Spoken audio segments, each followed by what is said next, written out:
കാണൂ പരസ്യരഹിതമായ ഏറ്റവും പുതിയ എപ്പിസോഡുകൾ.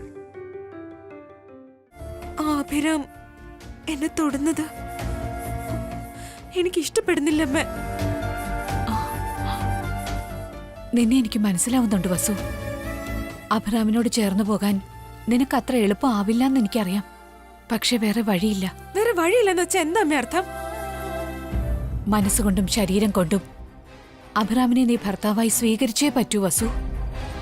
അഭിയെ നീ മനസ്സുകൊണ്ട് മാത്രമല്ല, ശാരീരികമായി സ്വീകരിക്കാൻ നീ തയ്യാറാവണം.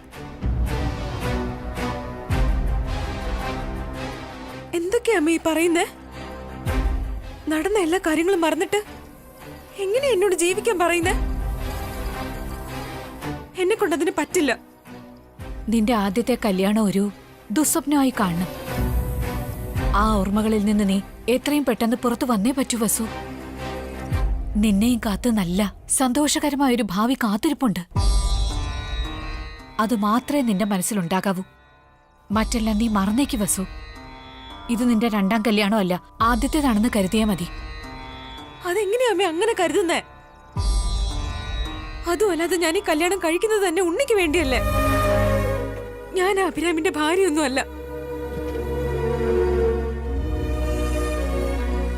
ഉണ്ണിക്കും അഭിരാമിന്റെ മക്കൾക്കും അമ്മ മാത്രമാ. ഈ ചിന്തയാ നിന്റെ മനസ്സിൽ നിന്ന് ആദ്യം മാറേണ്ടത് വസു. ഒരനാഥയായിരുന്ന നീ ഞങ്ങളുടെ മരുമോളായി വന്ന് എന്റെ മകന്റെ ക്രൂരതകളെല്ലാം സഹിച്ച് നീ ഞങ്ങൾക്ക് മകളായി. ഉണ്ണിക്ക് നല്ലൊരമ്മയായി ഞങ്ങളുടെ ഉത്തരവാദിത്തങ്ങളെല്ലാം നിറവേറ്റി. ഇതിനൊക്കെ ഇടയിൽ നീ ഒരു പെണ്ണാണെന്ന് പോലും നീ മറന്നുപോയി. ജീവിതത്തിലെ ഉത്തരവാദിത്തങ്ങൾക്കിടയിൽ നിന്റെ ആഗ്രഹങ്ങളെല്ലാം നീ മാറ്റിവെച്ചു. അതുകൊണ്ടാ നിനക്കിപ്പോ ഇങ്ങനെയൊക്കെ തോന്നുന്നത് മോളെ. ഒരു കാര്യം എപ്പോഴും ഓർത്തോളൂ, ഒരാണും പെണ്ണും ചേർന്ന് ജീവിക്കുന്നതാ ഈ സൃഷ്ടിയുടെ ധർമ്മം. ഒരു പുരുഷനും സ്ത്രീക്കും എന്തെല്ലാം ആവശ്യങ്ങളുണ്ട്. ചിലത് മാനസികമായും ചിലത് ശാരീരികമായിട്ടാ ബന്ധപ്പെട്ടിരിക്കുന്നത്. അതിലൊന്നും യാതൊരു തെറ്റുമില്ല. അപ്പോ അമ്മ പറയുന്നത് നാളെ കല്യാണത്തിന് ശേഷം ഞാൻ ആ അഭിരാമിന്റെ കൂടെ? നിങ്ങൾ രണ്ടും ഭാര്യയും ഭർത്താവുമായിരിക്കണം.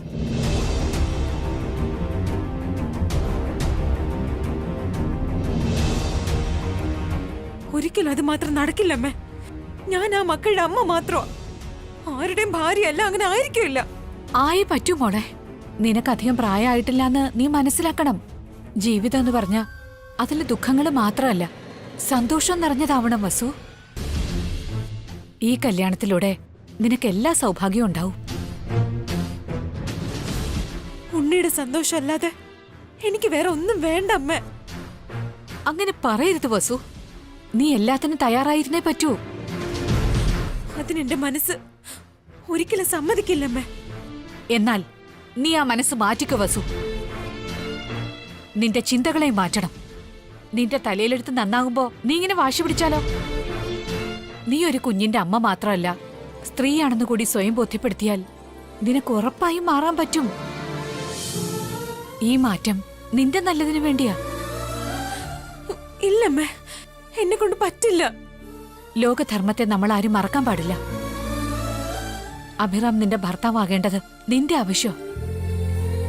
കുറച്ച് സമയമെടുത്താലും ആ യാഥാർത്ഥ്യം നീ അംഗീകരിച്ചേ പറ്റൂ വസു.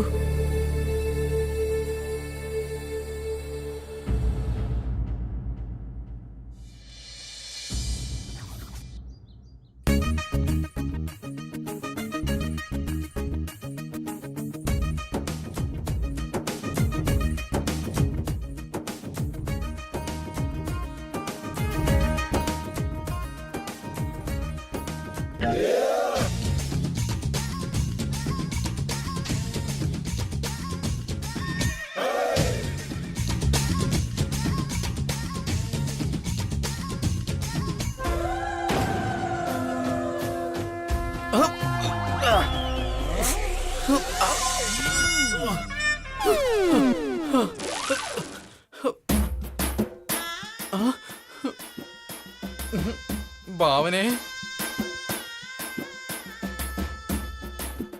എന്ത് പരിപാടി നീ കാണിച്ചേ? കുളിച്ചിട്ട് വരുമെന്ന് സ്ട്രെയിറ്റ് ആയിട്ട് പറഞ്ഞാ പോരായിരുന്നോ? എന്തിനാ വെള്ളം എടുത്ത് തലേ കൂടെ ഒഴിച്ചേ?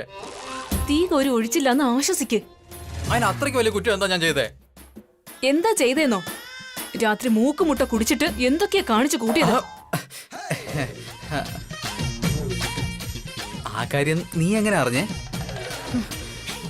ആദ്യം ഞാൻ ചോദിച്ച ചോദ്യത്തിന്റെ ഉത്തരം പറയൂ.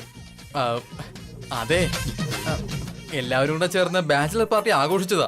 നിങ്ങളും ബാച്ചിലർ പാർട്ടിയായിട്ട് എന്താ ബന്ധം? കല്യാണം കഴിഞ്ഞ് 2 പിള്ളേരുമായി. ആ, കല്യാണം കഴിക്കാത്തവർക്ക് മാത്രമേ പാർട്ടി ഉള്ളൂ. കല്യാണം കഴിച്ചവർക്ക് അത് ആയിക്കൂടാന്ന് എവിടെയെങ്കിലും റൂൾസ് ഉണ്ടോ? എപ്പോഴും നിങ്ങൾ കണക്കിനെ പറ്റിയല്ലേ സംസാരിക്കുന്നത്? ഇപ്പൊ എന്താ പുതുതായിട്ട് റൂൾസിനെ കുറിച്ച് സംസാരിക്കുന്നത്? അതെ, എന്നും ഇങ്ങനെയൊന്നും ചെയ്യുന്നില്ലല്ലോ. വല്ലപ്പോഴും ഒരു ദിവസം ഒന്ന് കുടിച്ചിട്ട് ചെറിയൊരു ഡാൻസ് ഒക്കെ കളിച്ചാ അത് ഇത്ര വലിയൊരു കുറ്റമാണോ? എന്തോന്ന്? കുറച്ച് കുടിച്ച് കുറച്ച് ഡാൻസ് ചെയ്തോളൂന്നോ? രാത്രി നിങ്ങൾ എന്താ ചെയ്തേന്നറിയോ? എന്താ ചെയ്തേ? എന്താ ചെയ്തേന്നോ? ആ, ഇങ്ങനെ ഇങ്ങനെ ഇങ്ങനെ കുലുക്കിക്കൊണ്ട് ഇങ്ങനെ തുള്ളി ചാടിക്കൊണ്ട് നിങ്ങൾ ഒരു ഊള സ്റ്റെപ്പ് ഇട്ടോണ്ട് ആ പെണ്ണിന്റെ കൂടെ ചേർന്നുണ്ടല്ലോ തെയ്യത്തൊക്കെ ഡാൻസ് കളിച്ചില്ലേ? നീ നല്ല ഭംഗിയായിട്ട് ഡാൻസ് കളിക്കുന്നുണ്ട് കേട്ടോ ഭാവനെ. രാത്രി നീയും കൂടെ അവിടെ വരാനുള്ളതായിരുന്നു. നമുക്ക് രണ്ടുപേരും കൂടെ ചേർന്ന് ഡാൻസ് കളിക്കായിരുന്നല്ലോ. മിണ്ടാ നിക്കുന്നുണ്ടോന്ന്? നിങ്ങൾ കാണിച്ച കോപ്രായങ്ങൾ പോരാഞ്ഞിട്ട് ഇനി ഞാനും കൂടെ അവിടെ വന്ന് കളിക്കണമായിരുന്നു അല്ലേ? അതിനിപ്പോ എന്താ തെറ്റ്? ഇന്നലെ കാർത്തിക വസുവൊക്കെ അവിടെ ഉണ്ടായിരുന്നല്ലോ. വസുവും കാർത്തികയും പോലെയാണോ ഞാൻ? നാളെ അവരുടെ കല്യാണം നടക്കാൻ പോകുന്നേ ഉള്ളൂ. അവര് പാർട്ടിയിൽ ജോയിൻ ചെയ്ത് അതിനൊരു അർത്ഥമുണ്ട്. നിങ്ങൾ എന്തിനാ പോയത്? ഇവിടത്തെ ഒരു മുതിർന്ന ആളെന്ന നിലയിൽ പോയതാ. അതെ, നിങ്ങൾ വലിയ കാരണവര് കാര്യങ്ങളൊക്കെ പോയി തിരക്കിട്ട് വന്നു. എന്റെ ഭർത്താവ് പഞ്ചപാവാണെന്നാ ഞാൻ ഇത്രയും നാള് കരുതിയിരുന്നത്. ഇങ്ങനെയാണെന്ന് കരുതിയതേ ഇല്ല. കണക്കിൽ മാത്രം നിങ്ങൾ തെറ്റ് കാണിക്കുള്ളൂന്നാ കരുതിയത്. വേറെ ഒരു തെറ്റും ചെയ്യില്ലെന്നായിരുന്നു എന്റെ വിശ്വാസം. നിങ്ങൾ ഇങ്ങനെയൊക്കെ ആണെന്ന് എനിക്ക് ഇപ്പഴാ മനസ്സിലായത്. അയ്യോ എന്റെ ദൈവമേ, എന്തു വലിയ കള്ളനാ നിങ്ങള്. ശരിക്കും പറഞ്ഞ സകല കല വല്ലഭൻ തന്നെയാ.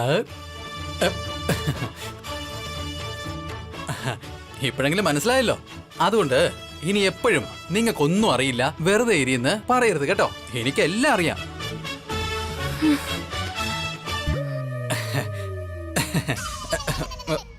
ചുമ്മാ തമാശ പറഞ്ഞല്ലേ, സീരിയസ് ആയിട്ട് എടുക്കണ്ട കേട്ടോ. ഇനി ഒരു പ്രാവശ്യം കൂടി ഇങ്ങനെ ചെയ്താ ഇനി ആവർത്തിക്കേ ഇല്ല. ഈ വാക്ക് എപ്പോഴെങ്കിലും തെറ്റിച്ചാ തെറ്റിക്കില്ല, ഈ വാക്ക് തെറ്റിക്കേയില്ല. ഭാവനെ, ഞാൻ ചെയ്തതിന് നീ ഇത്രയും മാത്രം ദേഷ്യപ്പെട്ടാ? ഇളയമ്മ ചെയ്തറിയുമ്പോ നീ എന്തായിരിക്കും പറയാ? രാത്രി ഇളയമ്മ എന്തൊക്കെയാ ചെയ്തതെന്ന് അറിയോ നിനക്ക്? അല്ല, ഇളയമ്മ ഇപ്പൊ എന്ത് ചെയ്യായിരിക്കും?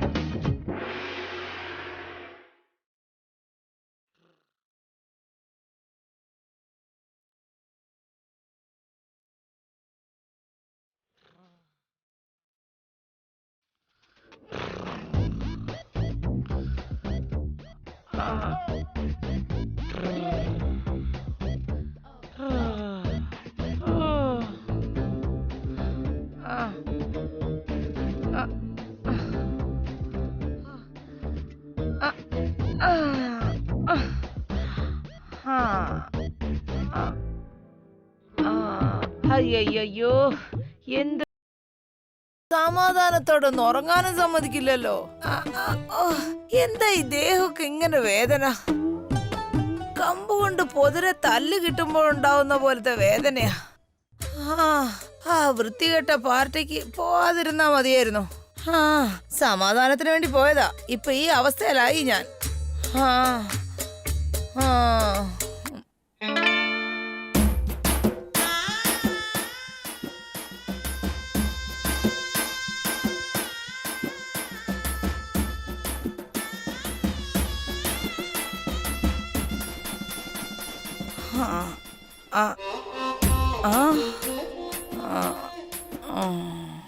എന്താ ഇവരൊക്കെ ഒരു അന്യഗ്രഹ ജീവിയെ നോക്കുന്നത് പോലെ നോക്കുന്നേ?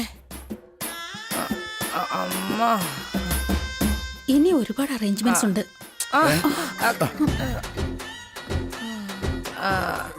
ഈ മുഖം ഞാൻ എവിടെയോ കണ്ടിട്ടുള്ളത് പോലെ ഉണ്ടല്ലോ. മോളെ സുമംഗലേ, നീ എന്താ ഇങ്ങനെ നിൽക്കുന്നേ? ചേട്ടാ, നിങ്ങളാണോ?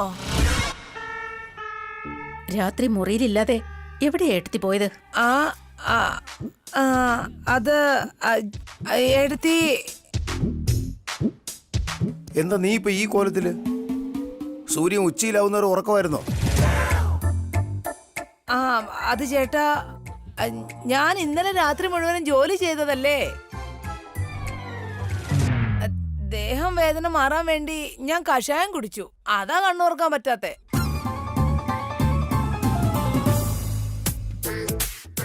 ഇളയമേ, ഇവിടെ നിൽക്കുമായിരുന്നോ?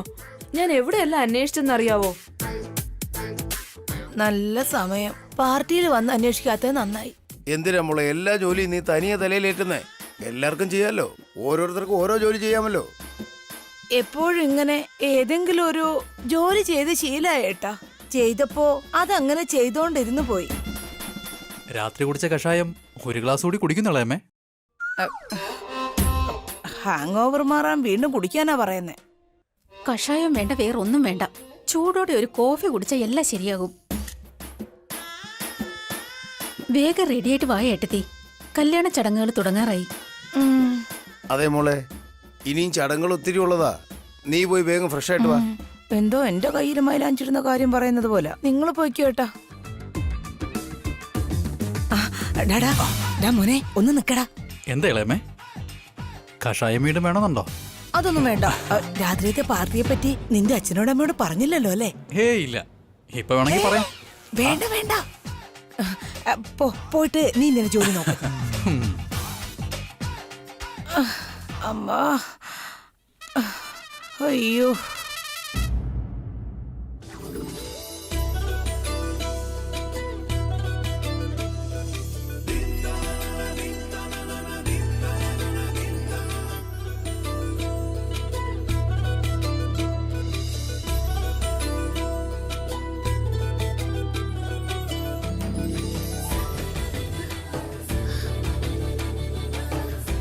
രണ്ടുപേരും റെഡിയായോ? കഴിയാറായമേ, 5 മിനിറ്റ്. വേഗം റെഡിയാക്കി രണ്ടുപേരും കൊണ്ടുവാ. ചടങ്ങുകളൊക്കെ തുടങ്ങാറായി. വെയിറ്റ് അമ്മേ. ഇവരുടെ കയ്യിൽ മൈലാഞ്ചി ഇടാൻ സ്പെഷ്യൽ ഗസ്റ്റാ വരാൻ പോകുന്നേ. ആരാ മോനെ അത്? ആബിയേട്ടന്റെ ഫ്രണ്ട്സ്.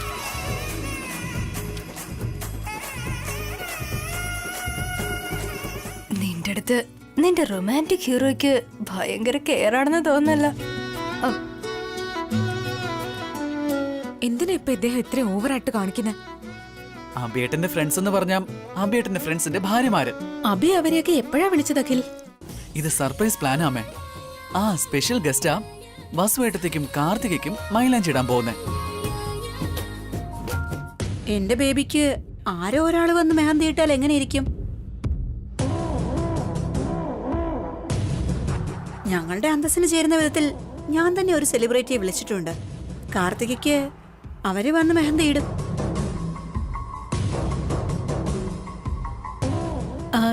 നിങ്ങൾ തനിച്ചൊരാളെ വിളിച്ചത് എന്തിനാ? കല്യാണ ഒരുക്കങ്ങളൊക്കെ നിങ്ങളല്ലേ ചെയ്യുന്നത്. എല്ലാ ജോലികളും നിങ്ങളുടെ തലേ വെക്കുന്നത് ശരിയാണോ? അതുമാത്രമല്ല, കല്യാണത്തിൽ ഞങ്ങളുടെ ഒരു ഇമ്പാക്റ്റും വേണമല്ലോ. അതിനു വേണ്ടിയാ ഞങ്ങൾക്കുള്ള സെലിബ്രിറ്റിയെ ഞാൻ വിളിച്ചു. അവർ ഓൾറെഡി വന്നിട്ടുണ്ടാവുമെന്ന് വിചാരിക്കുന്നു. Excuse me baby, come with me. See you Akhil.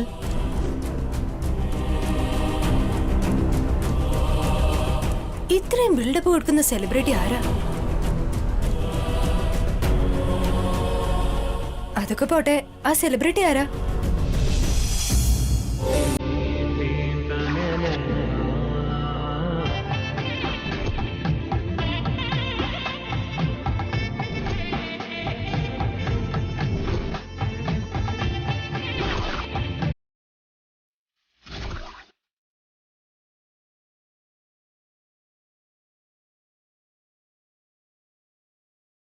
Suma sister, ഞാൻ രാത്രി മുഴുവൻ നിങ്ങൾ ഇവിടെ എല്ലാം തിരക്കി. എവിടെ പോയിരുന്നു?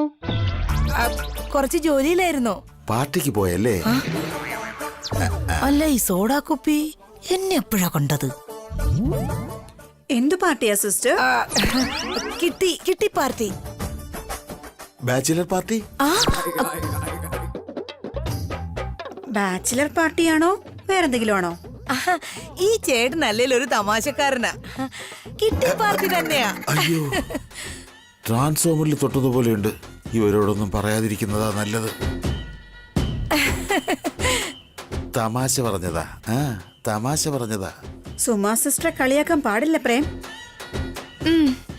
അവരെത്ര നല്ല സ്ത്രീയാണ്, എത്ര അഭിമാനത്തോടെ എത്ര നല്ല രീതിയിൽ ജീവിക്കുന്നവരാ. ആര്, ഞാനോ? സോറി സിസ്റ്റർ, ഒന്നും വിചാരിക്കരുതേ. ഇദ്ദേഹത്തിന് കുറച്ച് സെൻസ് ഓഫ് ഹ്യൂമർ ഇത്തിരി കൂടുതലാ. നിനക്ക് എന്നെ നല്ല വിശ്വാസമാ. അതൊന്നും സാരമില്ല സിസ്റ്റർ. ഞാൻ അനിയത്തിയല്ലേ, ഏട്ടൻ എത്ര വേണേലും തമാശ പറയാം. കുറച്ചു നേരം മുമ്പേ ഓൺലൈനിൽ ഒരു 3 പവന്റെ ചെയിന് കണ്ടു. അത് സുമാ സിസ്റ്ററിന് വേണ്ടിയുള്ളത് പോലെ ഉണ്ട്. 3 പവന്റെ ചെയിനോ? എനിക്കോ? നിനക്ക് തന്നെ. എന്റെ അംബികയെ വളച്ച് കയ്യിലെടുത്തിരിക്കുകയല്ലേ. ഞങ്ങളെ എത്ര തന്നാലും അത് കുറവാ സിസ്റ്റർ. ഞാൻ എന്താ ചെയ്യണ്ടേ? എന്റെ ചേട്ടനോടും ചേച്ചിയോടും എന്താ പറയണ്ടേ? നിങ്ങളിൽ എനിക്ക് ഇഷ്ടപ്പെട്ട ക്വാളിറ്റി ഇതാണ് സിസ്റ്റർ. പെട്ടെന്ന് പോയിന്റിലേക്ക് വരും. ലക്ഷക്കണക്കിന് വിലയ്ക്കുള്ള സ്വർണം ഫ്രീ ആയിട്ട് കൊടുക്കുമ്പോ പോയിന്റിലേക്ക് മാത്രമല്ല, പോയിസൺ കുടിക്കാൻ പറഞ്ഞാലും കുടിക്കും. ഞങ്ങളുടെ ബേബിക്ക് മെഹന്തി ഇടാൻ വേണ്ടി ഞങ്ങളുടെ ഭാഗത്ത് നിന്നൊരു സെലിബ്രിറ്റിയെ കൊണ്ടുവരുന്നുണ്ട്. നല്ല കാര്യല്ലേ സിസ്റ്റർ? പക്ഷേ ആ വസുവിന് മെഹന്തി ഇടാനും വേറൊരു സെലിബ്രിറ്റി വരുന്നുണ്ടെന്ന്. അതത്ര നല്ല കാര്യമൊന്നുമല്ല. ഈ ഡയലോഗ് പറയുമെന്ന് ഞാൻ വിചാരിച്ചതാ.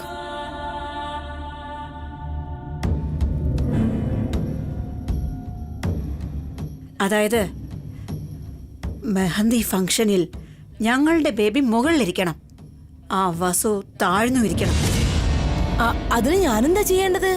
ഒന്ന് ആലോചിച്ച് നോക്ക് സിസ്റ്റർ. അവളുടെ മെഹന്തി ചുമക്കാൻ പാടില്ല, മൈലാഞ്ചിയിൽ കാന്താരി മുളക് ചേർക്കണം. എന്താ പറഞ്ഞത്? മൈലാഞ്ചിയിൽ കാന്താരിമുളക് ചേർക്കാനോ? അല്ലെങ്കിൽ ചൊറിയണത്തിന്റെ ഇല ചേർത്തോളൂ. ചൊറിഞ്ഞ് ചൊറിഞ്ഞ് അവള് ചാവണം, അവൾ അപമാനിതയാകണം, കാർത്തിക ഹൈലൈറ്റ് ആകണം. ഇതൊക്കെ എനിക്ക് വളരെ നിസ്സാരായ കാര്യല്ലേ? അതൊക്കെ ഞാൻ നോക്കിക്കോളാം. അല്ല, മൈലാഞ്ചി ഫംഗ്ഷനിൽ വരുന്ന സെലിബ്രിറ്റി ആരാണ്?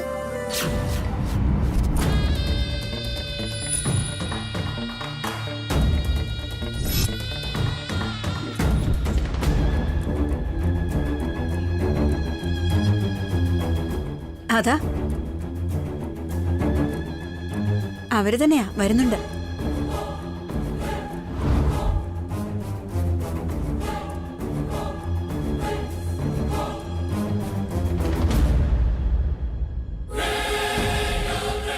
ഹലോ ശ്രാവണി, വരൂ.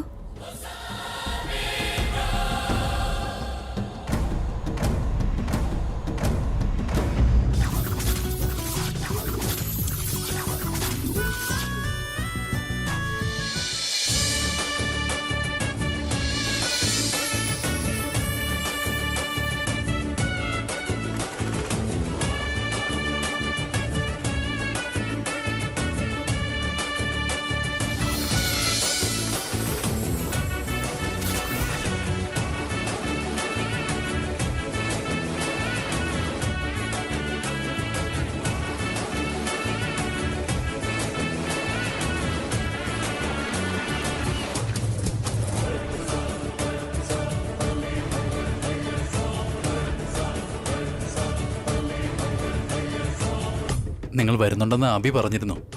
അഭിരാം ഞങ്ങളുടെ ഒരു നല്ല ഫ്രണ്ടാ. ഞങ്ങളുടെ വീട്ടിൽ എന്ത് ഫംഗ്ഷൻ നടന്നാലും അഭിരാം അത് ഭംഗിയായിട്ട് ചെയ്യും. അതുകൊണ്ടാ അഭിരാം വിളിച്ച ഉടനെ ഞാൻ വന്നത്. അതൊക്കെ പോട്ടെ, വസു എവിടെ? വരൂ, അങ്ങോട്ടേക്ക് പോവാം.